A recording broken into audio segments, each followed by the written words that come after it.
Hello student, good morning all of you. देखिए, last classes में हमने आपसे राजस्थान की प्रमुख राजवंशों के बारे में बात की थी। प्रमुख राजवंशों का इतिहास हम शायक संधि तक हम लेके आए थे और यहीं से शुरुआत हो जाती है आधुनिक राजस्थान का इतिहास। तो आज मैं आपसे यहां डिस्कशन करने जा रहा हूं। देखो, आधुनिक राजस्थान का जो इतिहास है, आधुनिक राजस्थान का इतिहास, राजस्थान का इतिहास, आधुनिक राजस्थान का जो इतिहास है, इसमें देखो हम कौन कौन से टॉपिक के बारे में आपसे डिस्कशन करेंगे। इसमें सबसे पहला टॉपिक होगा सहायक संधि काल, सहायक संधियां। उसके बाद फिर हम बात करेंगे 1857 की क्रांति,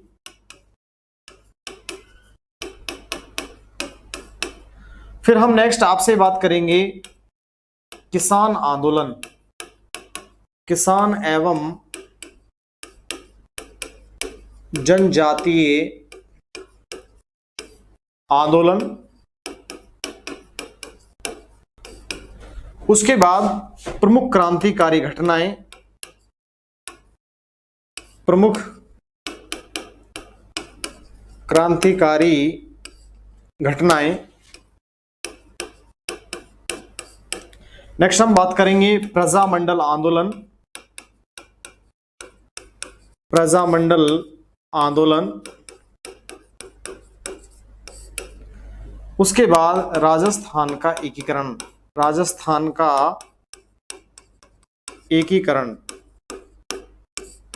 देखो, यहां तक पूरा होने के पश्चात स्वतंत्रता संग्राम, स्वतंत्रता संग्राम में योगदान देने वाली महिलाएं, योगदान देने वाली महिलाएं और प्रमुख व्यक्तित्व, प्रमुख व्यक्तित्व ऑब्लिक क्रांतिकारी। ठीक है बेटे, ये सारा जो कंटेंट है ये हम देखेंगे किसमें, आधुनिक राजस्थान के इतिहास में। सबसे पहले जो हम आज इस क्लास में डिस्कशन करने जा रहे हैं वो है सहायक संधियां या सहायक संधि काल। ठीक है, तो नेक्स्ट में बात कर रहा हूं आपसे कौन सा काल, सहायक संधि काल, सहायक संधि काल। बेसिकली 1817 से 17 से 18 ईस्वी का जो काल है वह सहायक संधि काल के नाम से जाना जाता है, जबकि 1818 से 1857 तक का जो काल है वो अधीनस्थ सहायक संधि काल के नाम से जाना जाता है। तो सबसे पहली लाइन तो हम ये कह सकते हैं 1817 से 1818 ईस्वी का काल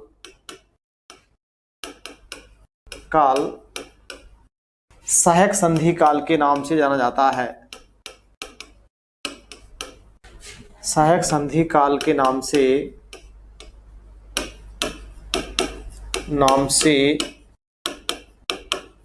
जाना जाता है।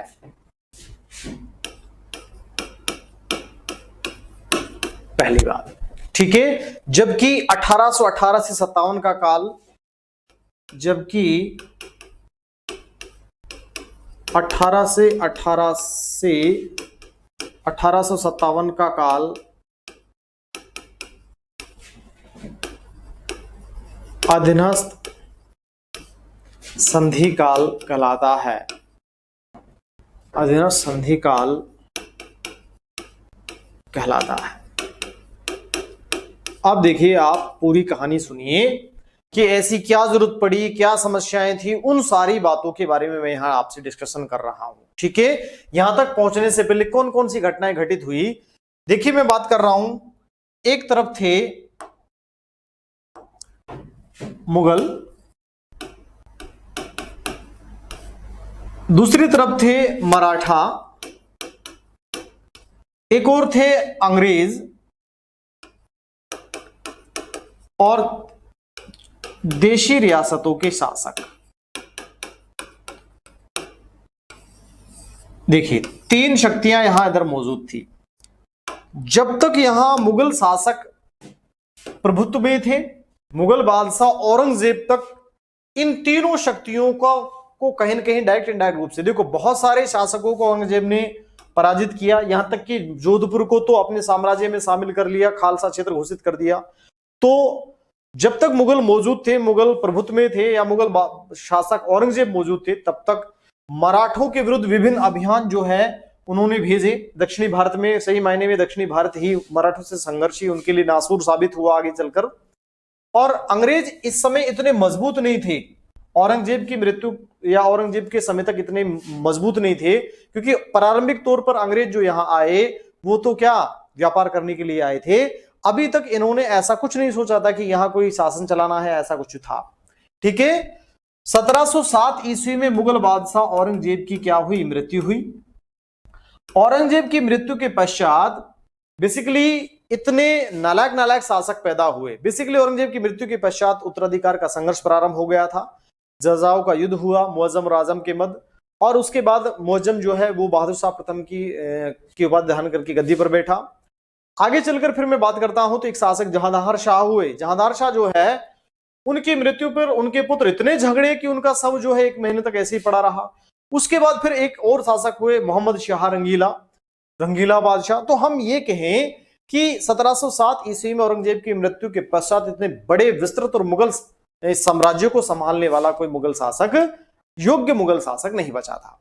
ठीक है, इधर 1757 ईस्वी में अंग्रेजों ने एक युद्ध लड़ा था, प्लासी का युद्ध, और 1764 ईस्वी में अंग्रेजों ने एक और युद्ध लड़ लिया, बक्सर का युद्ध। इन युद्धों को जीतने के पश्चात अंग्रेजों ने सोचा कि भाई यहां इतनी मेहनत मजदूरी करते हैं, इतना व्यापार करते हैं, जहां से सामान उठाया और लंदन भेजा, ऐसे करके व्यापार करते हैं, और फिर कोई प्रॉफिट मिला तो मिला, नहीं तो नहीं मिला। ज्यादा बढ़िया है क्या किया जाए, शासन किया जाए, शासन करके यहां से टैक्स वसूला जाए, धन वसूला जाए।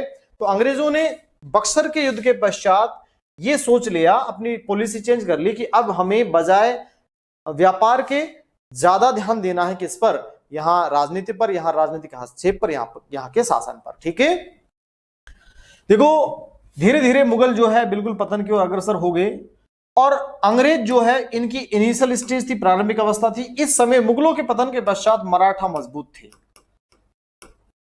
मराठा जो है ये क्या करते थे, देसी रियासतों के शासकों को लूटना खसोटना इन्होंने शुरू किया। देसी रियासतों के शासक जो हैं इनको मराठा क्या करते थे, लूटते थे। बेसिकली एक दूसरे से का झगड़ा कराते थे, या हम ये कहें कि दोनों पक्षों से पैसे लेकर के इनका सहयोग करते थे। ठीक है, लूटना खसोटना ये सारी बातें यहां चल रही थी। अंग्रेज जो है इनको भी परेशानियां थी, अंग्रेज और मराठों के मध्य भी आंग्ल मराठा युद्ध हुए हैं। ठीक है, तो इस समय मराठा मजबूत थे। अंग्रेज और देसी रियासतों के शासकों को मराठा द्वारा बार बार परेशान किया जाता था, तंग किया जाता था, इनका धन लूटा जाता था। ठीक है, लूट खसोट की जाती थी। ये दोनों, क्योंकि अब मुगल तो लगभग समाप्ति की ओर अग्रसर है, वो तो अपना अस्तित्व और अपना साम्राज्य बचाने में ही उलझे हुए हैं। यहां दो प्रमुख लोग बचे हैं। देसी रियासतों के शासक जो हैं थोड़े बंधन से मुक्त हुए हैं। किसके बंधन से, मुगलों के बंधन से। लेकिन यहां समस्या बनी हुई है उनके लिए, कौन, मराठा। मराठा जो है अंग्रेजों के लिए भी समस्या बने हुए हैं इस समय, और किसके लिए, देसी रियासतों के शासकों के लिए। तो क्यों ना पहल की गई, किसके द्वारा, अंग्रेजों के द्वारा। अंग्रेजों के द्वारा पहल की गई, और सबसे पहले 1798 ईस्वी में एक नीति लाई गई। वो नीति थी सहायक संधि की नीति। सहायक संधि की नीति, ये जो नीति थी, इस नीति को लॉर्ड वेलेस्ली, तत्कालीन भारतीय गवर्नर जनरल जो है, कौन, लॉर्ड वेलेस्ली जो है इस नीति को लेकर आए। किसके विरुद्ध लेके आए, मराठों के विरुद्ध लेके आए। किसके लिए लेके आए, देसी रियासतों के शासकों से कहा गया कि भाई हम क्या कर लें, सब्सिडरी अलायंस कर लेते हैं, सहायक संधियां कर लेते हैं एक दूसरे से। किसके विरुद्ध, मराठों के विरुद्ध, ताकि हमारी तरफ मराठा आंख उठाकर ना देखे। जब मराठा आपको तंग करेंगे हम आपका सहयोग करेंगे, और जब मराठा हमें तंग करेंगे हम आपका सहयोग करेंगे। ठीक है, ये नीति लाई गई किसके द्वारा, तत्कालीन भारतीय गवर्नर जनरल लॉर्ड वेलेस्ली के द्वारा। देखो, लॉर्ड वेलेस्ली की इस नीति के तहत हैदराबाद देश की पहली रियासत थी। हैदराबाद जो है, हैदराबाद के शासक निजाम जो है, उन्होंने सबसे पहले अंग्रेजों से क्या की, सहक संधि की। क्योंकि दक्षिणी भारत में हैदराबाद को सबसे ज्यादा परेशान किया जा रहा था। किस हैदराबाद के शासक को सबसे ज्यादा परेशान किया जा रहा था, मराठाओं के द्वारा। ठीक है, तो सबसे पहले जो सहक संधि की गई अंग्रेजों से, वो देश में किसने की, हैदराबाद के शासक निजाम ने की 1798 ईस्वी में। ठीक है, अब हम यहां बात करते हैं राजपुताना की। राजपुताना में सबसे पहले अगर हम बात करते हैं तो राजपुताना में सबसे पहले मैंने अभी पढ़ाया है 29 सितंबर 1803 और 14 नवंबर 1803, ये दो संधियां हुई। भरतपुर के शासक थे यहां रणजीत सिंह और अलवर के शासक थे बख्तावर सिंह। इन दोनों ने, हालांकि देखो इन संधियों से पहले इन दोनों ने 29 सितंबर 1803 को अलवर के शासक भरतपुर के शासक रणजीत सिंह और 14 नवंबर 1803 को अलवर के शासक कौन, बख्तावर सिंह ने अंग्रेजों से विस्तृत आक्रामक रक्षात्मक संधि की। जब भी आक्रमण होगा, रक्षा करेंगे एक दूसरे की, ये संधि की। ठीक है, ये जो संधि है, इस संधि को लॉर्ड वेलेस्ली के उत्तराधिकारी, हालांकि बाकी रियासतों ने भी क्या की, संधियां की, लेकिन वो संधियां जो है लॉर्ड वेलेस्ली के उत्तराधिकारी जॉर्ज बार्लो जो हैं, उन्होंने सिर्फ अलवर और भरतपुर रियासत की संधियों को बरकरार रखा, बाकी रियासतों की संधियों को क्या कर दिया, हटा दिया। हालांकि इस लॉर्ड वेलेस्ली की सहक संधि की नीति जो है, ये नीति आगे चलकर 1805 ईस्वी में हुआ क्या, 1805 ईस्वी में अंग्रेज और मराठों के मध्य क्या हुई, संधि हुई। अंग्रेज और मराठों के मध्य जो संधि हुई उसको बोलते हैं सुरजी अर्जन गांव की संधि। ये जो संधि है, इस संधि, अब देखो इन दोनों ने संधि किसके विरुद्ध की, मराठों के विरुद्ध। 1805 ईस्वी में मराठों ने और अंग्रेजों ने आपस में क्या कर ली, संधि कर ली, और इस संधि के तहत ये संधियां क्या हो गई, समाप्त हो गई, भंग हो गई। ठीक है, हालांकि देखो मैंने बताया 1798 ईस्वी की इस संधि से पहले 1781 ईस्वी में जोधपुर रियासत के शासक थे महाराजा विजय सिंह। जोधपुर के शासक महाराजा विजय सिंह जो है, इन्होंने अंग्रेजों से सहक संधि करना चाहा, लेकिन वो सफल नहीं हो सके। आगे चलकर मैंने कहा 1798 ईस्वी में लॉर्ड वेलेस्ली की सहक संधि की नीति आई। इस नीति के तहत सबसे पहले रियासतें भरतपुर अलवर थी, उसके बाद भी बाकी रियासतों ने भी संधियां की, लेकिन किसने इन संधियों को, लॉर्ड वेलेस्ली के जो उत्तराधिकारी थे जॉर्ज बार्लो, उन्होंने सिर्फ अलवर और भरतपुर की संधियों को बरकरार रखा, बाकी संधियों को क्या कर दिया, भंग कर दिया। ठीक है भाई, आगे चलकर फिर क्या हुआ, अब देखो अंग्रेज जो है बेसिकली मराठों से मिल चुके हैं। मराठों ने लूटना खसोटना ज्यादा, या हम कहें कि तीव्र गति से लूटना खसोटना क्या किया, स्टार्ट किया। यहां देखो एक समस्या और थी, राजपुताना के जो शासक हैं, इन शासकों ने इस नीति के तहत जो संधियां हो रही थी, उन संधियों पर बहुत ज्यादा इस समय ध्यान भी नहीं दिया था।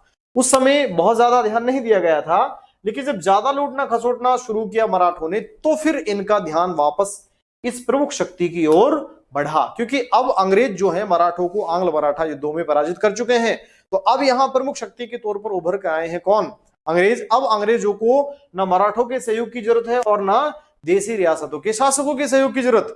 तो उस परिस्थिति में देसी रियासत के शासकों को लगातार मराठा द्वारा परेशान किया जाने लगा, तो फिर देसी रियासतों के शासक जो है वो पहुंचे किसके पास, अंग्रेजों के पास, और अंग्रेजों के पास जाकर कहा कि आप हमारा सहयोग करिए, आप हमसे संधि कीजिएगा। तो अंग्रेजों ने प्रारंभिक तौर पर इस पर ध्यान नहीं दिया, क्योंकि अब संधि की जरूरत ही नहीं है। उस समय जरूरत थी, कब जरूरत थी, 1798 के आसपास जरूरत थी। ठीक है, लेकिन अब जो मैं बात कर रहा हूं वो है लगभग 1817-18 के आसपास की बात, लगभग 20 वर्ष पश्चात की बात। तब तक अंग्रेज बहुत शक्तिशाली, बहुत मजबूत हो चुके हैं। अब जरूरत है किसको, देसी रियासतों के शासकों को, ना कि अंग्रेजों को। देसी रियासतों के शासक अंग्रेज, इस समय अंग्रेज जो गवर्नर जनरल थे, या हम कहें कि भारतीय गवर्नर जनरल जो थे, वो थे लॉर्ड हेस्टिंग्स। उस समय कौन थे, लॉर्ड वेलेस्ली थे। और अब बदल चुके हैं। यहां 1817-18 की अगर मैं बात करता हूं तो 1817-18 ईस्वी में यहां लॉर्ड हेस्टिंग्स जो है भारतीय गवर्नर जनरल है। तो उसकी वो नीति नहीं है सहक संधि वाली नीति, लॉर्ड वेलेस्ली वाली। इसने कहा कि पहले आप हमारे अधीनता स्वीकार करिए, उसके बाद हम आपसे संधि करेंगे। उस संधि के एवज में जब आपको कोई समस्या आएगी, हम आपके यहाँ सेना भेजेंगे और सेना आपकी रियासत में स्थायी रूप से भी रखी जाएगी, और उस सेना का सारा खर्चा जो है वो आप ही उठाएंगे, खाना पीना, वेतन जो है, जो भी सारा। तो ये संधि जो है, एक नई संधि निकल के आई, उस संधि को हम बोलते हैं आश्रित पार्थक्य की नीति। तो राजपुताना की रियासतों ने 1817 ईस्वी में लॉर्ड हेस्टिंग्स की आश्रित पार्थक्य की नीति के तहत अंग्रेजों से क्या की, संधि की। और इस संधि के दौरान राजपुताना के शासकों ने क्या किया, अंग्रेजों की अधीनता स्वीकार कर उनको अत्यधिक धन दिया और उस धन के बदले सैन्य सहायता प्राप्त अंग्रेजों द्वारा इनको दी गई। ठीक है। अब इस संधि के तहत राजपुताना की पहली रियासत करौली रियासत थी, जिसने अंग्रेजों से सबसे पहले क्या की थी, संधि की थी। तो वो सारी बातें हम आगे करेंगे कि संधि के तहत किस किस रियासत ने कब कब संधि की और उस रियासत का शासक कौन था, उन सारी बातों के बारे में हम डिस्कशन करेंगे। तो ये आपको मैं एक बार पुनः ब्रीफ कर देता हूं। 4 प्रमुख शक्तियां थी। मुगल जब निर्बल हुए तो 3 शक्तियां निकल के आई। अंग्रेज और देशी रियासतों के शासकों को डर था किनसे, मराठों से। फलस्वरूप यहां अंग्रेज और देशी रियासतों के शासकों के मध्य एक संधि के लिए प्रस्ताव लाया गया लॉर्ड वेलेस्ली के द्वारा। कब, 1798 ईस्वी को। और इस प्रस्ताव के तहत देश की पहली रियासत हैदराबाद थी, जिसने अंग्रेजों से सहायक संधि की।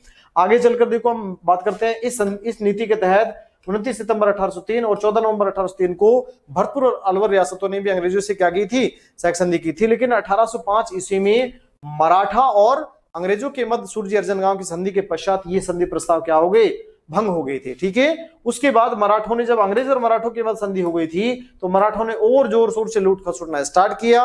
लगभग 20 वर्ष तक कंटिन्यू इन्हें लूटते रहे।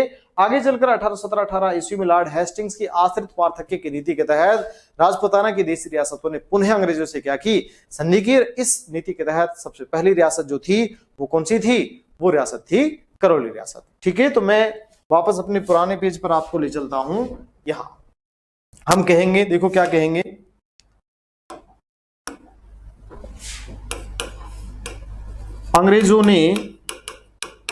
अंग्रेजों द्वारा देशी रियासतों के शासकों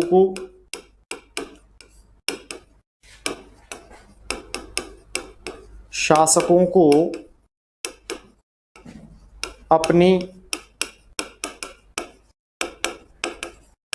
राजनीतिक परिधि में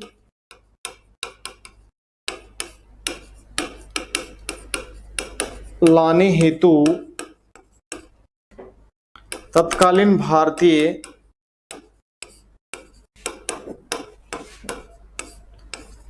गवर्नर जनरल लॉर्ड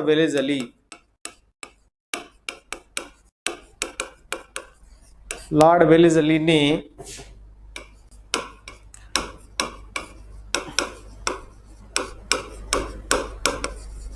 सहायक संधि की नीति, कोष्टक में हम कह सकते हैं सब्सिडरी अलायंस,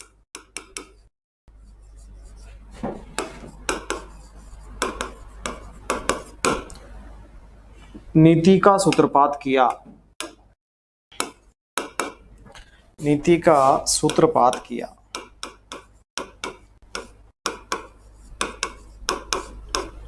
ठीक है भाई। इस नीति के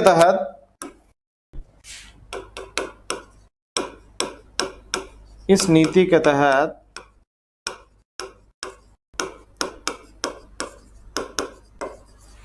सहायक संधि करने वाली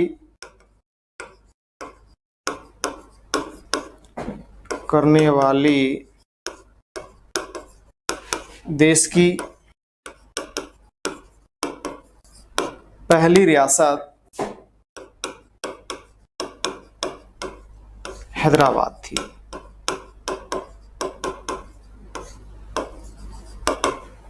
ठीक है भाई। नेक्स्ट में बात करता हूं, राजपुताना में सर्वप्रथम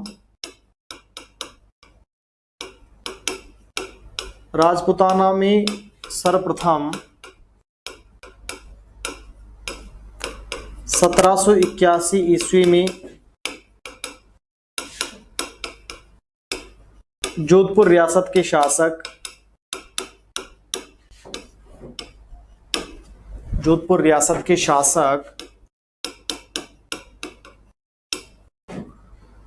महाराजा विजय सिंह ने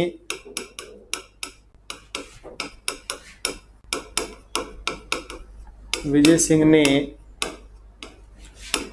अंग्रेजों से संधि करने का असफल प्रयास किया। असफल प्रयास किया। ठीक है भाई, देखो आगे अगर मैं बात करता हूं तो 1798 की सहायक संधि की नीति के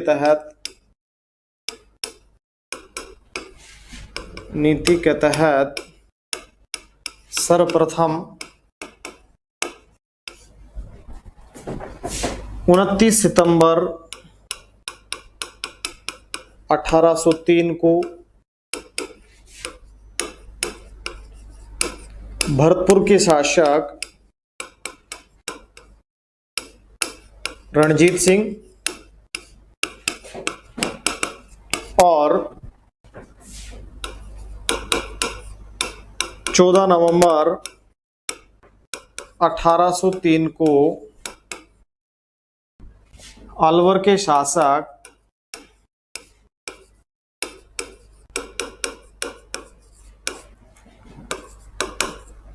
बख्तावर सिंह ने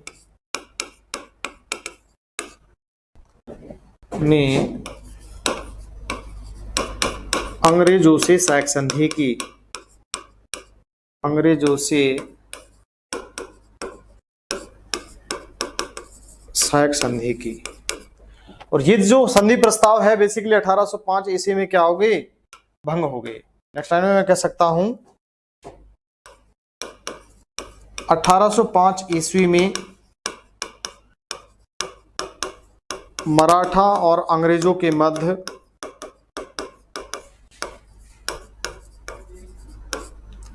हुई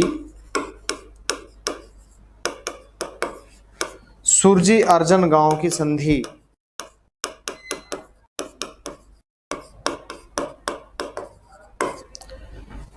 के बाद ये संधि प्रस्ताव भंग हो गए।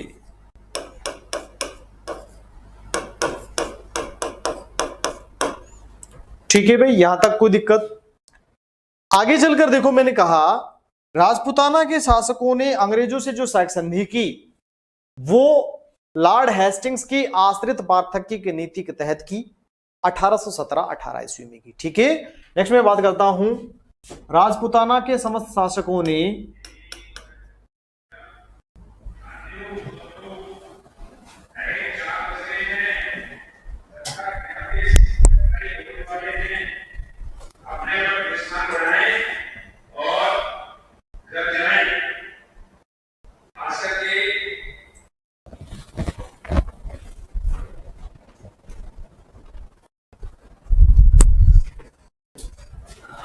हाँ देखिए, राजपूताना के शासकों ने बेसिकली मैंने कहा कि आश्रित पार्थक्य की नीति के तहत, मैं कह सकता हूं यहां राजपूताना के शासकों ने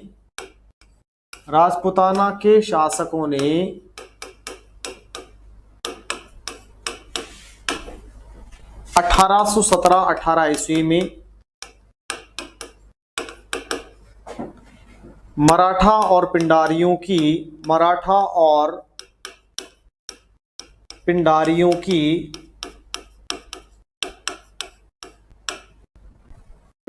की लूट खसोट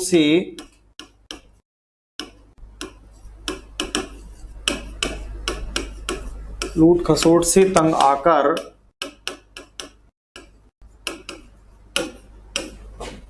लॉर्ड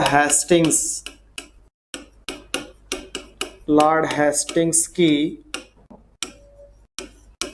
आश्रित पार्थक्य की नीति के तहत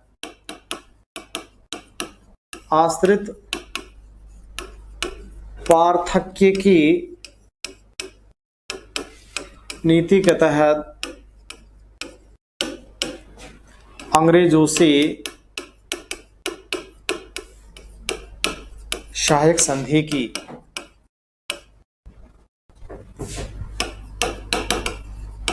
सहायक संधियां की। बहुत ही महत्वपूर्ण लाइन है भाई।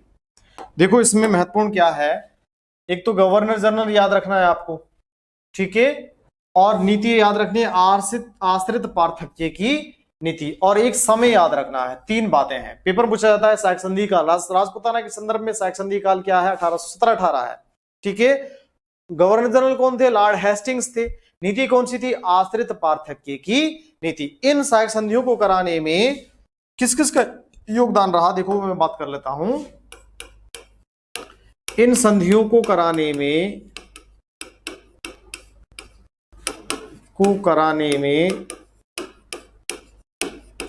दिल्ली के resident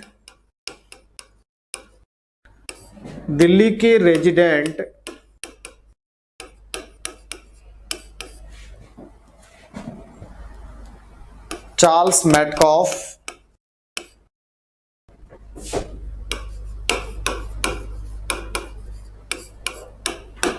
colonel James Tod,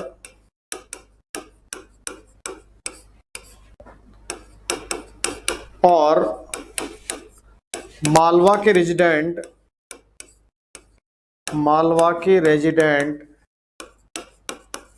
John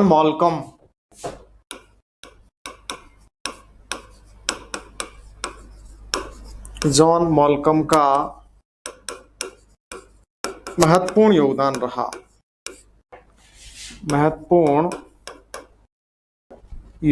रहा। ठीक है भाई।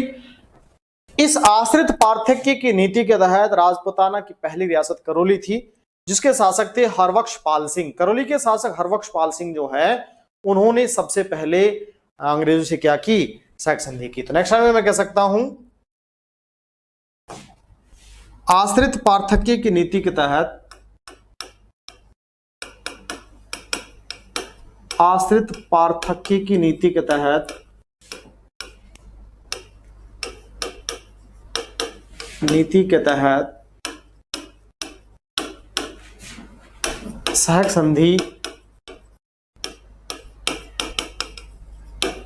सहायक संधियां, हम ये हेडिंग के तौर पर इसको देख लेते हैं। देखो सबसे पहली रियासत मैंने यहां आपसे बात की है करौली। करौली जो रियासत है, इसने जो सहायक संधि की वो कब की, 9 नवंबर 1817 ईस्वी को की। ठीक है भाई। और करौली के जो शासक थे वो थे हरबख्श पाल सिंह। ठीक है भाई।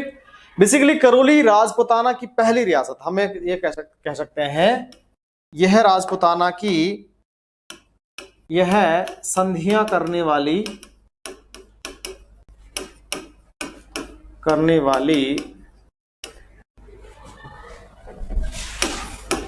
राजपुताना की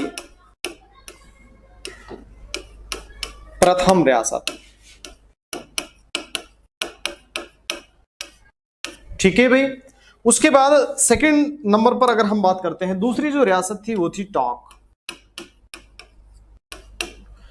टोंक जो रियासत है, बेसिकली उसने संधि की 15 नवंबर 1817, और इसके पहले शासक यहां हम देखते हैं अमीर खां पिंडारी। देखो बेसिकली टोंक रियासत, इस समय टोंक रियासत का गठन जो है वो अंग्रेजों द्वारा 15 नवंबर 1817 को ही किया गया। मराठों के विरुद्ध तो ये संधियां हो रही है, लेकिन मैंने कहा एक पिंडारी गुट था। पिंडारी गुट क्या था, बेसिकली राजाओं से नाराज व्यक्तियों का गुट, राजा से नाराज सैनिकों, जो भी व्यक्ति शासक से नाराज होता, उसकी नीतियों से नाराज होता, उन नाराज लोगों का एक गुट था पिंडारी गुट। और इसका काम भी क्या था, लूटना खसोटना था। ये भी क्या करता था, देशी रियासत के शासक राजाओं को के साम्राज्य में जाता था, लूट खसोट करके भाग जाता था। तो अंग्रेजों ने सोचा कि क्यों ना भाई इनका क्या किया जाए, इनको भी तो कंट्रोल करना है। तो इनको कंट्रोल करने के लिए उन्होंने पिंडारी गुट के जो नेता थे अमीर खां पिंडारी, उनको बुलाया और उनसे कहा कि आप लूटना खसोटना बंद कर दो और आप नया काम शुरू कर दीजिएगा। आपको हम क्या करते हैं, नई रियासत का गठन करके दे देते हैं और उस रियासत का शासक आपको बना देते हैं। तो इस रियासत का गठन, टोंक रियासत का गठन अंग्रेजों के हस्तक्षेप से हुआ। इस रियासत का गठन गठन अंग्रेजों के हस्तक्षेप से हुआ। अब तक रियासतों का गठन जो हो रहा था, जैसे कोटा रियासत का गठन 1631 ईस्वी में मुगल बादशाह शाहजहां के हस्तक्षेप से हुआ, ऐसे जहांगीर के समय में किशनगढ़ रियासत का गठन हुआ। तो अब तक मुगलों का वर्चस्व था, तो मुगलों के हस्तक्षेप से गठन हो रहा है। अब अंग्रेजों का हस्तक्षेप है, तो अंग्रेजों के हस्तक्षेप से ही, या अंग्रेज शक्तिशाली हैं तो उनके हस्तक्षेप से क्या हो रहा है, गठन हो रहा है। तो इस रियासत का गठन अंग्रेजों के हस्तक्षेप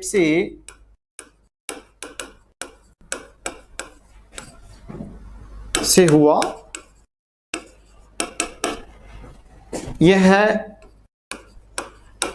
राजस्थान की एकमात्र मुस्लिम रियासत थी।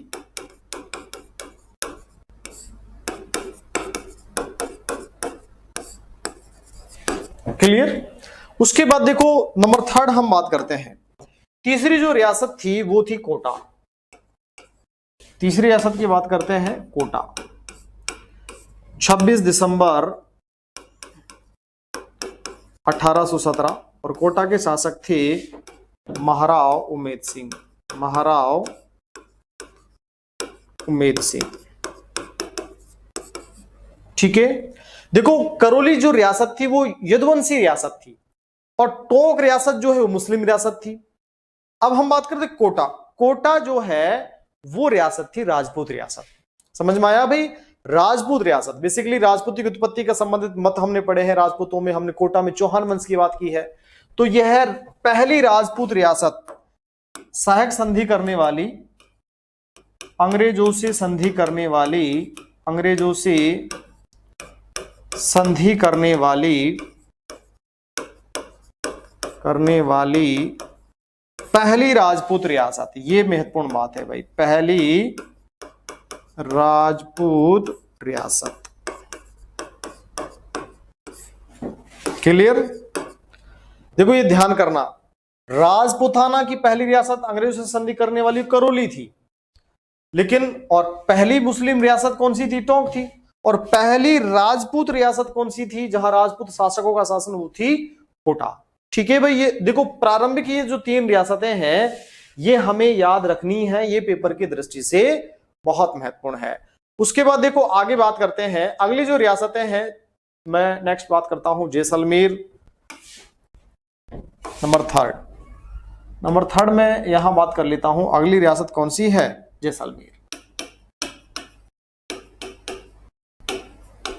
जैसलमेर जो रियासत है, बेसिकली इसने जो संधि की वो की 2 जनवरी 1818 ईस्वी को। और यहां के जो शासक थे वो थे रावल मूलराज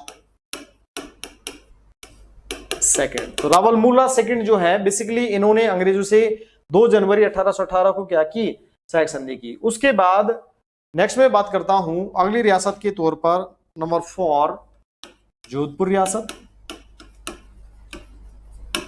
जोधपुर जो रियासत है इसने जो सहायक संधि की वो की 6 जनवरी 1818 को।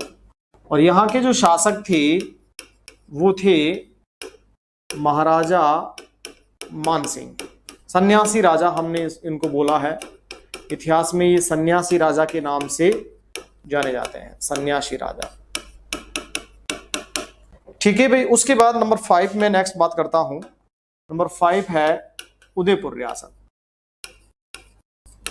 उदयपुर जो रियासत है, यहां जो सहायक संधि हुई वो हुई 22 जनवरी 1818। और यहां के जो शासक थे वो थे महाराणा भीम सिंह। आप ध्यान करिए, महाराणा भीम सिंह वही हैं जिनकी पुत्री कृष्णा कुमारी के लिए इस मानसिंह में और जयपुर के सवाई जगत सिंह में क्या हुआ था, घिंगोली का युद्ध हुआ था। उसके बाद नेक्स्ट में बात करता हूं बूंदी रियासत। नंबर 6 में बात करता हूं बूंदी रियासत। बूंदी रियासत जो है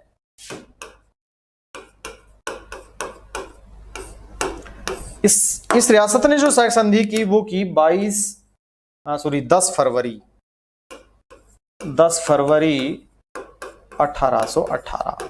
और यहां के जो शासक थे वो थे महाराव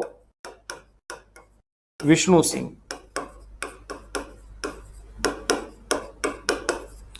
महाराज विष्णु सिंह, बूंदी रियासत के शासक महाराज विष्णु सिंह द्वारा क्या की गई, 10 फरवरी 1818 ईस्वी को सहायक संधि की गई। नेक्स्ट हम बात करते हैं, अगली रियासत है बीकानेर रियासत। नेक्स्ट अगली रियासत के तौर पर हम देखते हैं नंबर नेक्स्ट बीकानेर रियासत।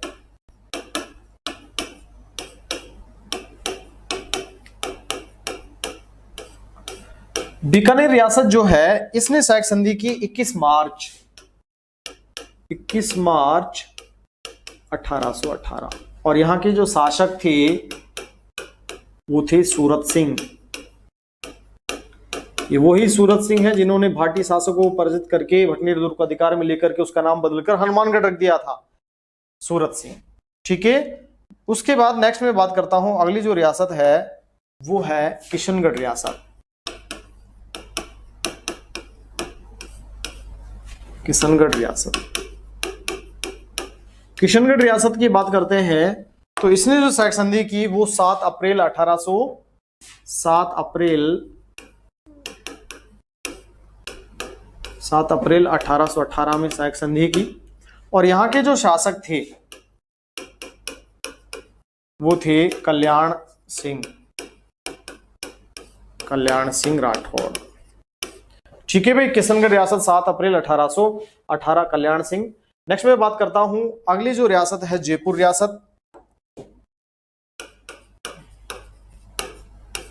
जयपुर रियासत, देखो जयपुर रियासत की बात करते हैं तो 15 अप्रैल 1818 ईस्वी को जयपुर रियासत। और जयपुर रियासत के जो शासक हैं वो है सवाई जगत सिंह सेकंड, सवाई जगत सिंह सेकंड। बदनाम बादशाह के नाम से जाने जाते हैं, बदनाम बादशाह, क्योंकि इन्होंने अपना आधा साम्राज्य अपनी दासी रस कपूर के नाम कर दिया था। उसके बाद अगली रियासत हम देखते हैं सिरोही रियासत। नेक्स्ट है सिरोही रियासत। देखो सिरोही रियासत ने जो सहायक संधि की वो 11 सितंबर 1823 ईस्वी को की। कब की? 11 सितंबर 1823। क्यों भाई इतना लेट क्यों? बेसिकली जोधपुर के शासक महाराजा मानसिंह जो है वो सिरोही रियासत को बहुत ज्यादा कुछ नहीं मानते थे। ठीक है, उसने क्या किया, अंग्रेजों से जब सहायक संधि करने दिल्ली गए तो उन्होंने कह दिया कि भाई सिरोही की भी मान लीजिएगा, मैं जो कह रहा हूं वो फाइनल है। लेकिन सिरोही के शासक महाराजा शिव सिंह थे इस समय। कौन थे? शासक कौन थे? शिव सिंह। इस शिव सिंह ने कहा कि भाई ऐसे कैसे, हमारी रियासत की संधि हम करेंगे, आप कौन होते हैं सहायक संधि करने वाले? ठीक है, तो उस समय उस संधि को अमान्य कर दिया गया। बाद में बहुत लेट जाकर के 11 सितंबर 1823 ईस्वी को सिरोही रियासत ने अंग्रेजों से क्या की? सहायक संधि की। उसके बाद देखो एक और रियासत की बात करता हूं मैं यहां, झालावाड़ रियासत। झालावाड़ रियासत, देखो झालावाड़ जो रियासत है, अगर मैं इसकी बात करता हूं तो इससे जो संधि हुई या इसने जो संधि की 10 अप्रैल 1838 ईस्वी में संधि हुई। ठीक है, ये तिथियां देखो थोड़ा सा आप ध्यान रखना, एक तो 11 सितंबर 1823, एक 10 अप्रैल 1838। और यहां के जो शासक बने वो थे झाला मदन सिंह। सही मायने में अंग्रेजों के हस्तक्षेप से निर्मित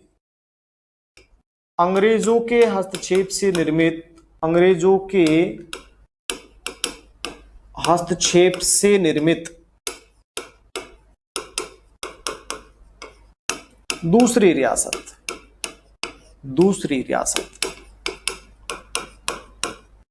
पहली रियासत कौन सी थी?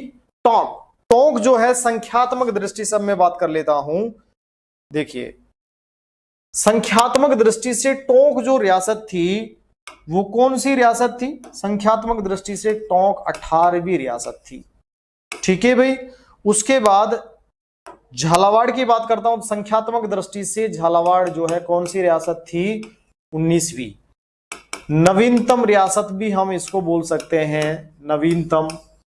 अंतिम रियासत भी बोल सकते हैं, क्योंकि राजपूताना में कुल 19 देसी रियासतें थी और 19वीं और नवीनतम जो रियासत थी वो कौन सी थी? झालावाड़ थी, जिसका गठन 10 अप्रैल 1838 को अंग्रेजों के हस्तक्षेप से हुआ। पहले शासक कौन बने? झाला जालिम सिंह के पुत्र झाला मदन सिंह बने और अंग्रेजों के हस्तक्षेप से निर्मित दूसरी रियासत थी। पहली रियासत टोंक जो संख्यात्मक दृष्टि से 18वीं रियासत थी और दूसरी रियासत कौन सी थी? झालावाड़ जो संख्यात्मक दृष्टि से 19वीं रियासत थी। राजस्थान की नवीनतम अंतिम या 19वीं रियासत कौन सी थी? झालावाड़। तो झालावाड़ देखो सहायक संधियों में अगर देखते हैं तो आश्रित पार्थक्य की नीति के तहत अंग्रेजों से संधि करने वाली अंतिम जो रियासत थी वो कौन सी थी? झालावाड़ थी। ठीक है, कई बार ऑप्शन में झालावाड़ नहीं होता है तो फिर हम आंसर देते हैं क्या? सिरोही जो है अंतिम रियासत थी जिसने इस नीति के तहत अंग्रेजों से क्या की? संधि की। क्लियर?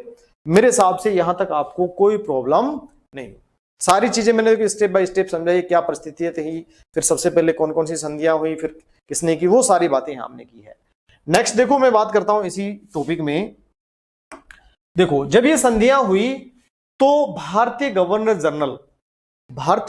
जनरल जो है बेसिकली उसने पॉलिटिकल एजेंट्स की नियुक्ति की। प्रत्येक रियासत में या हम कहें कि 2-3 रियासतों को कंट्रोल करने के लिए एक सैनिक छावनी की स्थापना हुई। अलग अलग राजपूताना में 6 सैनिक छावनियों की क्या की गई?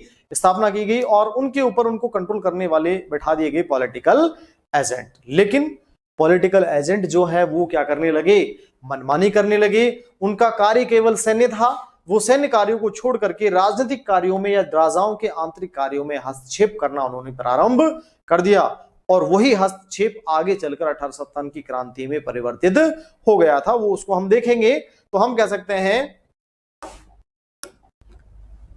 इन संधियों के पश्चात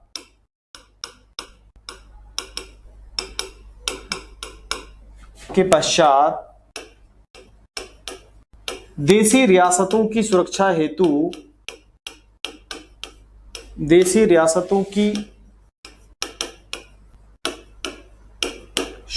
हेतु भारतीय गवर्नर जनरल द्वारा राजपूताना में 6 सैनिक छावनियों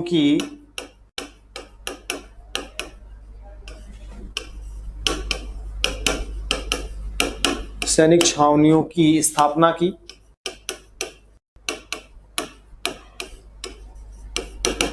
ठीक है भाई, इन सैनिक छावनियों के प्रमुख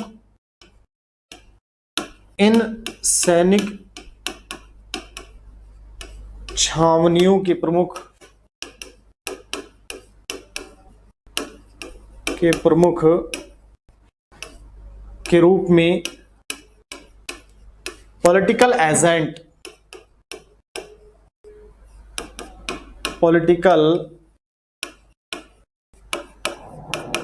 एजेंट्स की नियुक्तियां की गई।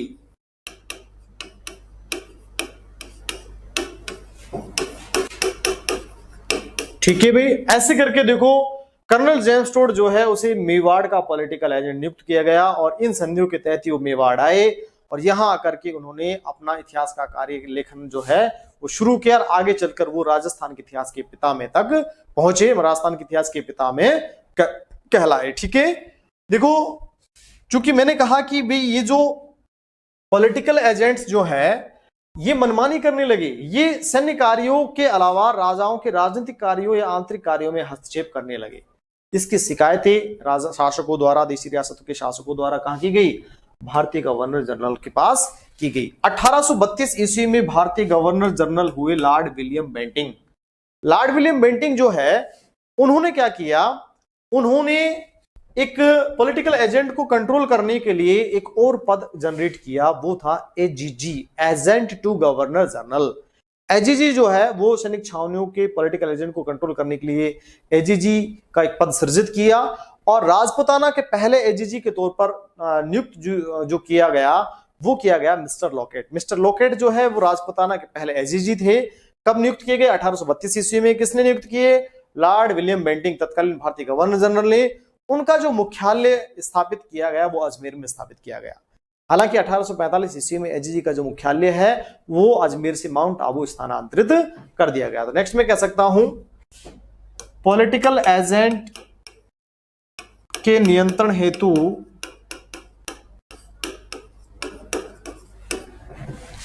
1832 ईस्वी में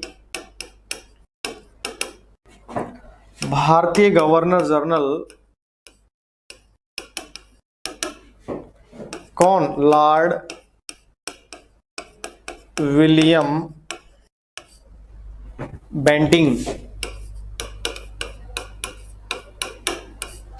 ने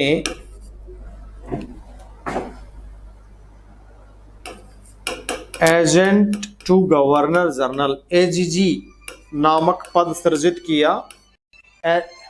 एजीजी नामक क्या किया? पद सृजित किया।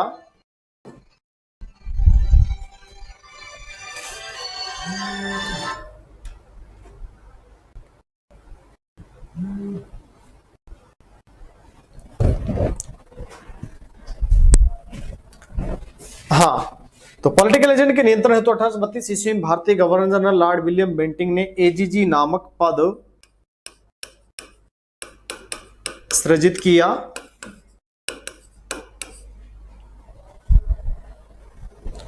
पद सृजित किया। नेक्स्ट में कह सकता हूं राजपुताना के प्रथम एजीजी राजपुताना के प्रथम एजीजी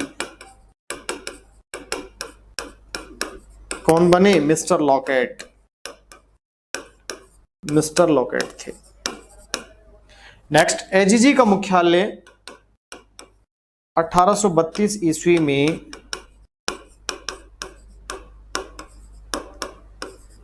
एजीजी का मुख्यालय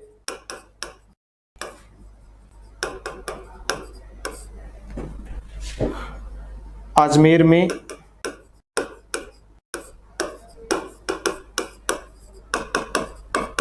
स्थापित किया गया।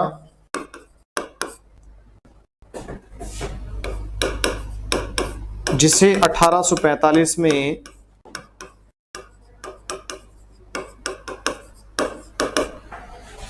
माउंट आबू स्थानांतरित कर दिया गया।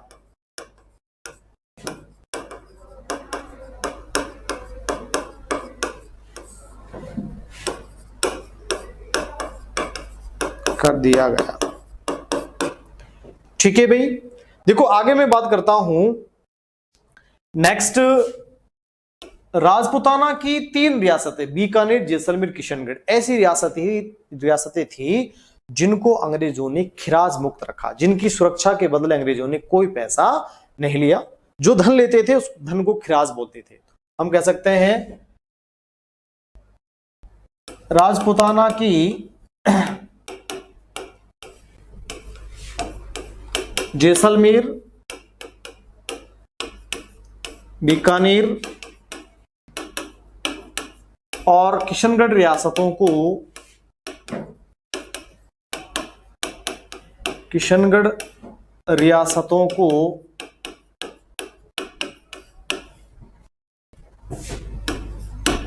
अंग्रेजों ने खिराज मुक्त रखा। खिराज क्या था? सुरक्षा के बदले लिया जाने वाला धन, खिराज मुक्त रखा। जबकि हालांकि मराठों ने भी 2 रियासतें ऐसी थी जिनको मराठों ने कभी लूटा ही नहीं। कौन कौन सी? जैसलमेर और बीकानेर। हम कह सकते हैं जैसलमेर और बीकानेर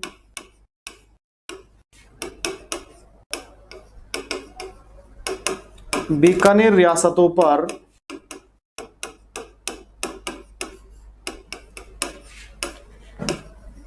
कभी भी मराठों ने आक्रमण नहीं किया। मराठों ने आक्रमण नहीं किया। ठीक है भाई, देखो अजमेर जो है 25 जून 1818 को दौलतराव सिंधिया, मराठा सरदार दौलतराव सिंधिया से मेजर ऑक्टर लोनी जो है उनके द्वारा उन्होंने इनको खरीद लिया, अजमेर को खरीद लिया। किससे? दौलतराव सिंधिया से। तो अंग्रेज अधिकारी मेजर ऑक्टर लोनी ने 25 जून 1818 को अजमेर को क्या किया?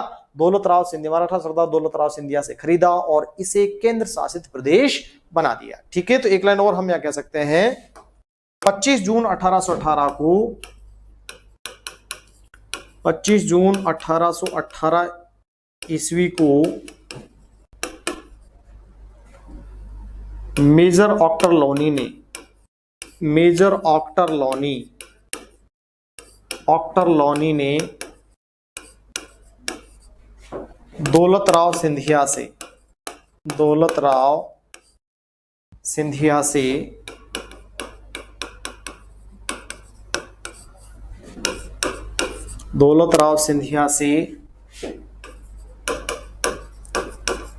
अजमेर को प्राप्त कर इसे केंद्र शासित प्रदेश बनाया।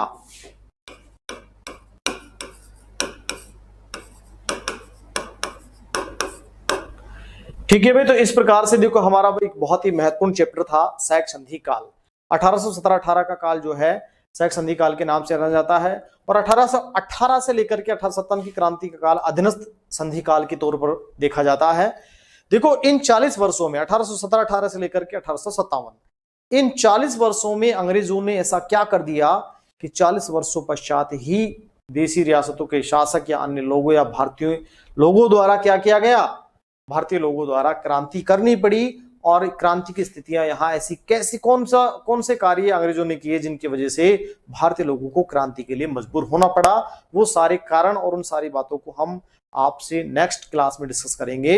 नेक्स्ट क्लास में हम बहुत ही महत्वपूर्ण टॉपिक जो है 1857 की क्रांति, क्या कारण थे, कहां हुई, कैसे हुई, वो सारी बातें हम नेक्स्ट क्लास में डिस्कस करेंगे।